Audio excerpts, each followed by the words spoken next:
People, welcome to Newspaper Breakdown, 18th of the 11th. We've had some time pass from the autumn statement. We've got some fun news to go through. So we have had some time pass from the autumn statement, so people have had to look at it more and we can see more of the hidden stuff. And so there are a few things that are hidden in the autumn statement that Hunt failed to mention himself as he was lying to us through his fucking teeth. He announced an increase in health and education budgets, of course, yesterday in the run-up to the election. But what he failed to mention is that to get to the 55% of the public finance hole cut that he's going to be getting, because the public finance hole that is an arbitrary number that he made up, the cut is going to be 55% of public spending cuts and 45% from tax rises. But what he didn't mention is where the public finance cuts are going to be coming from, which will mean that you're going to be getting, if we're protecting health and education, it means that everywhere else you're going to get more cuts from.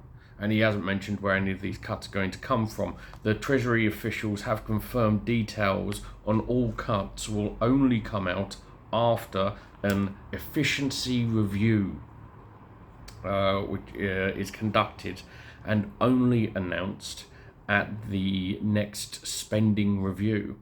Now, the next spending review is currently set for after voters go to the polls. So this is, again, them trying to slake their way to being able to blame Labour for all of their fucking mistakes.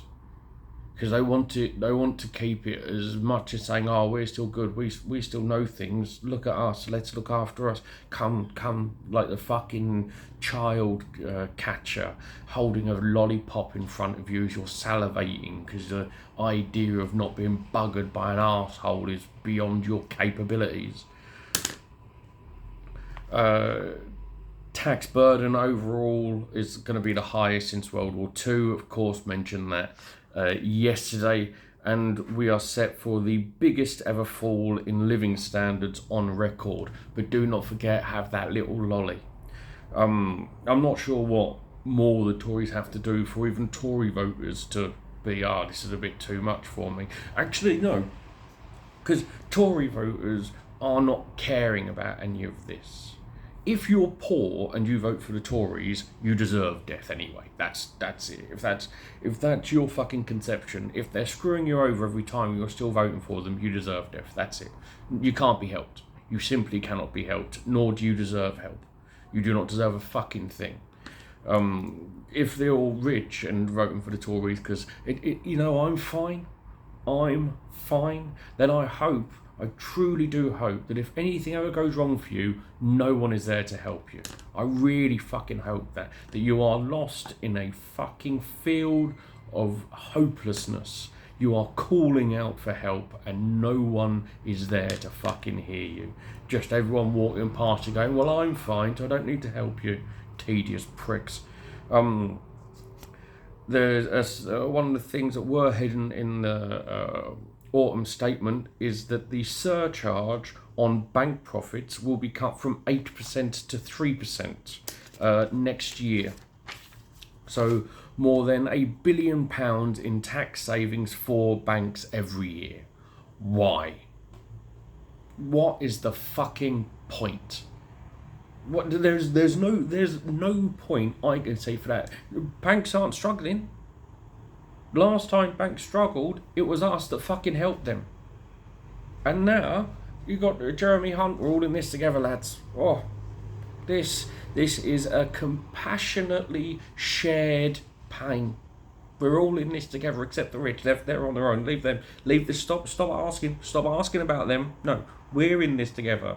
And I mean, not me myself. I'm well off, but you lot are in it together. It's ridiculous. I can't even begin to think. Well, you're going on about going, we need to raise taxes and we need to do spending cuts in places where there isn't anything else to cut. Right? Let's make sure that the banks get a tax break because they need that. Can we boil poor people and somehow make money from that? Are there people willing to eat poor people soup? That's the question, and no doubt there fucking are. It's a dishonest government, and this Sunak, when he first got in, it was integrity, accountability, and another word that I don't think he understands the fucking meaning of. Honesty? Did he say honesty? There is none of it. There is no reform on how rich people are taxed, which is just madness. Hunt also came out and defended not axing non-dom statuses in the UK. Now, non-doms is not only a fun thing to say, but it's normally the super rich in the UK who live in the UK, but do not pay any tax on their offshore income. So normally you set up a bank, you set up a company in fucking Seychelles or somewhere else, and you make all the money, even though it goes a lot through the UK. You make all the money from there, and you don't pay any tax on it. And we haven't stopped that because why would you? We're all in this together, except we're not. You've got nearly 70,000 people are under non-dom status in the UK. They're super rich people. You're not going to have a fucking poor bloke doing this. There isn't a poor person that's also a non-dom status. The argument is always, well, if we were to do this, then they would move elsewhere, and they would take jobs, and it wouldn't be good, and we'd have a brain drain. Try it. Just try it, because at the moment they've got their gun to our head, and every moment they go, well, how about we tax you more? How about you fucking don't? And we're there. At no point are we standing up to them, and I think at some point we have to. Someone has to pay their fair share because we're paying more than our fair share. Resolution Foundation think tank has said that the dire economic outlook means that wages are now not expected to return to 2008 levels until 2027. This is 19 years of missed growth. That's what it will be, 19 years of missed growth, missing out on a potential £15,000 annually for the next 5 years. We have to do something. There has to be a protest. There has to be some way of getting rid of MPs and governments. I mean, at this point, you're there going, well, Charles, just do something. You don't want a royal family to have the power to stop a government, but someone has to. The amount of missed opportunities this country has had owing to having a Tory party in for this long is ridiculous. You'll never get this back.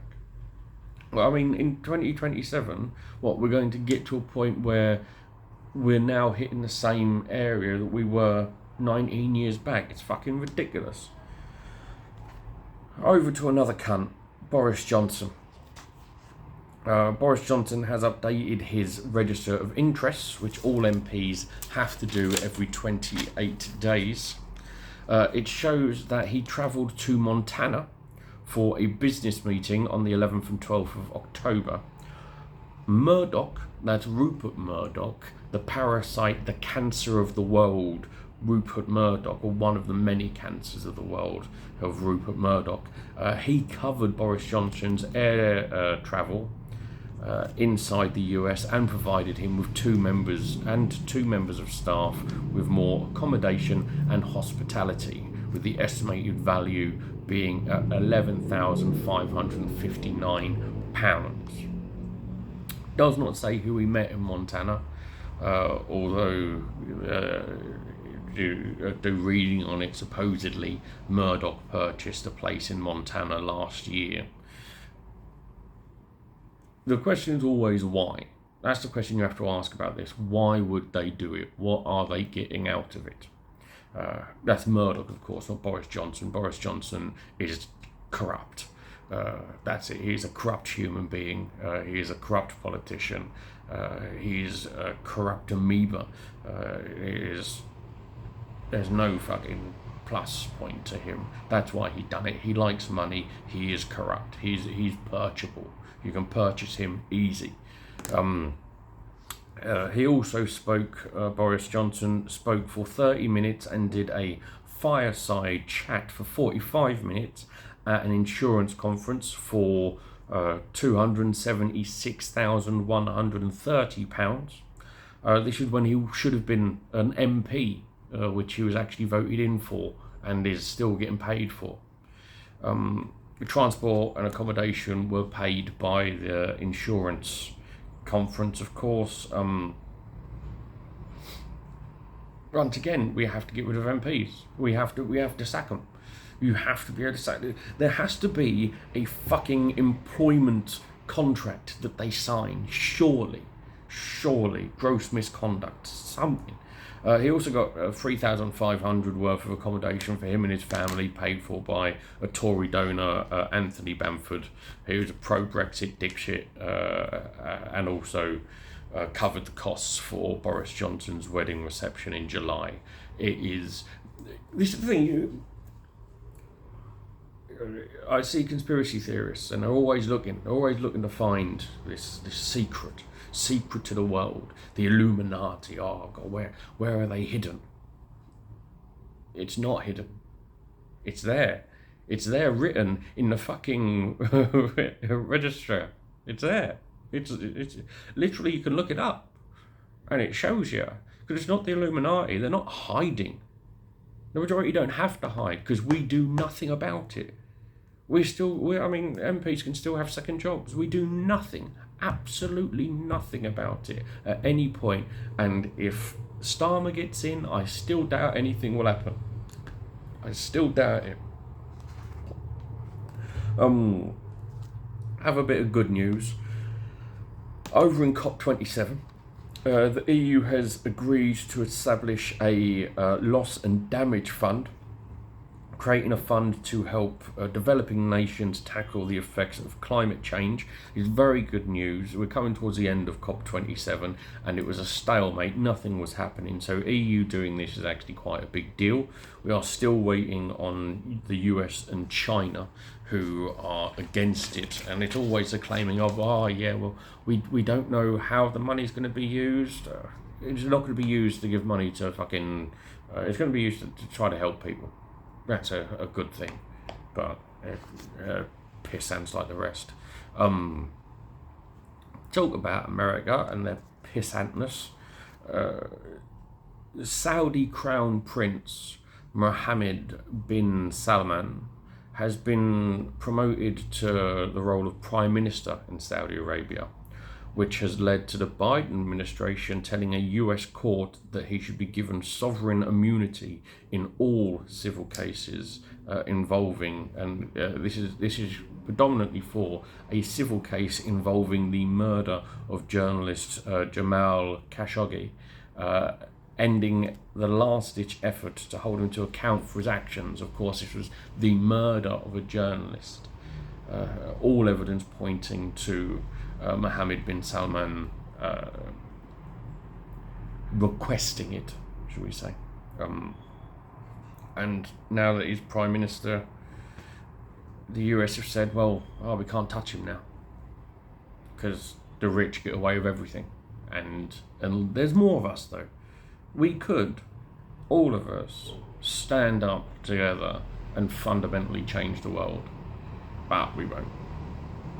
We won't. And then if we killed all the rich people, killed all the corrupt people, then there'd be enough of us to take their places to be rich and corrupt, wouldn't there? Shit on each other until we all drown. Finally. Alcohol will not be sold at World Cup stadiums in Qatar after FIFA changed its policy 2 days before the tournament. It's just... The Brazilian World Cup, 2014, I believe.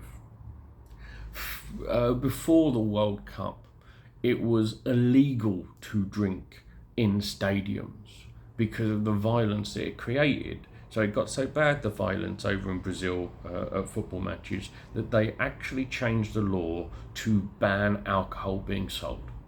And it made a drastic difference, good difference. FIFA came in and they forced a law change to make sure that you had to be able to sell alcohol in the stadiums. Now, Brazil didn't I assume they didn't pay enough to FIFA, because Qatar obviously have done, for them to change this policy.